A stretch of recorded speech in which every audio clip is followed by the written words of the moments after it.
Hi, my name's Nick Goodness. My first name's actually Ned, but most of my friends call me Nick. It's a middle name. I've farmed here for going on 30 years. Started with veg crops, where you clear this land out completely and leave it bare earthed and erosioned.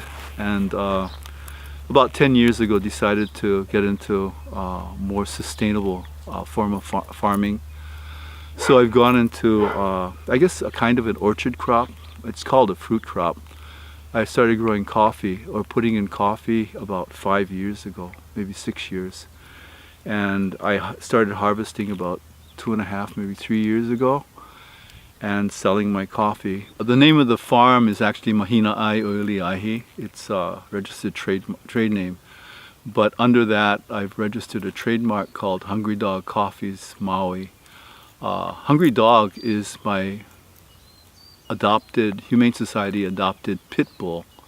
Gabriel is actually, well, he was actually named by one of the attendants at the Humane Society. I was filling out the paperwork and the attendant said something to one of the other workers, yeah, he's really fat. And I said, are you calling my dog fat? And he said, no. He's not fat, he's fluffy. And I said, what does that mean? And he said, you've never seen Gabriel Iglesias? And I said, no. He said, he's kind of heavy and he always says, I'm not fat, I'm fluffy. So that's how Gabriel got his name. The name stuck.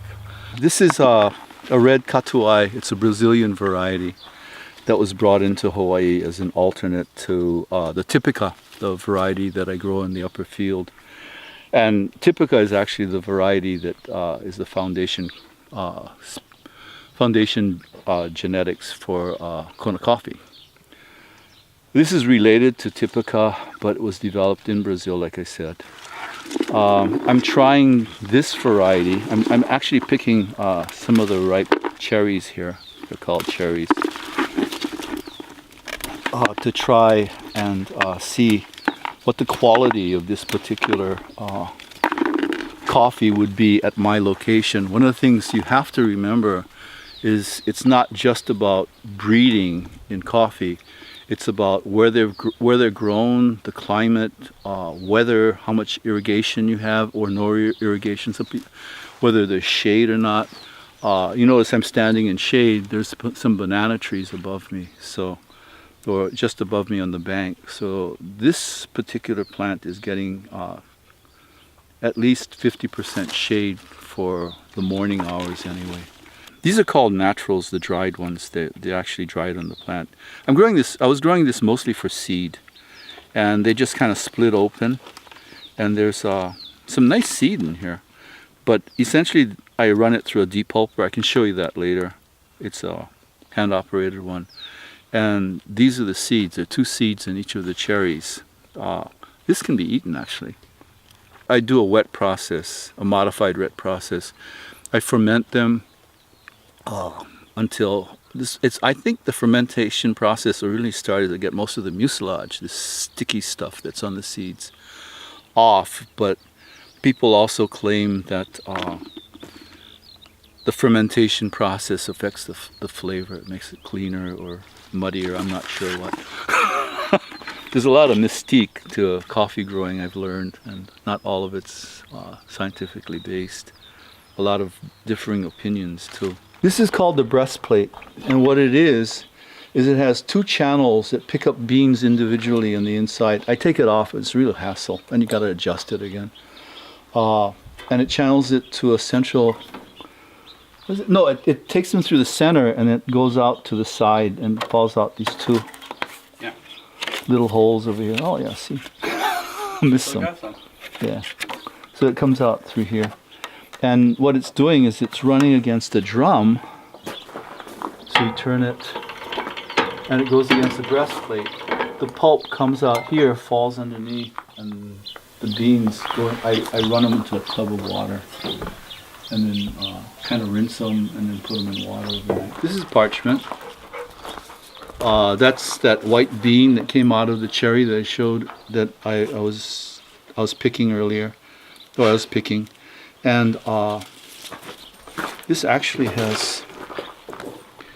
You can do this by hand if you had to. That's the parchment It's coming off. It's like a shell, an outer shell. See, it's hollow. And this is the green bean, actually. This is the commodity of international trade. When you see coffee on a commodities market, that's what this is. So this is a village mill. That's what it's called. It's a bukoba. And I guess it was developed in Africa.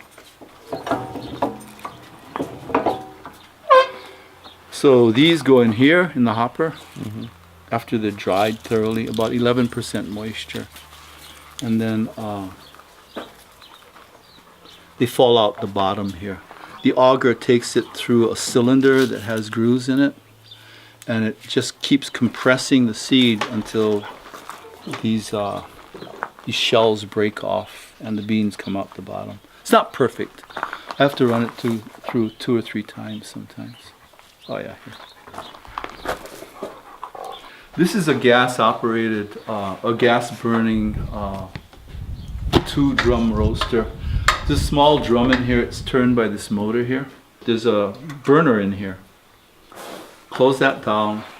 You put about 5 ounces of beans in here, green beans, and the drum rotates. Turn it on over here. You adjust how much air is going through the drum using these things, and you just roast it. What I'm doing is I'm listening for the first and second cracks in the roast process.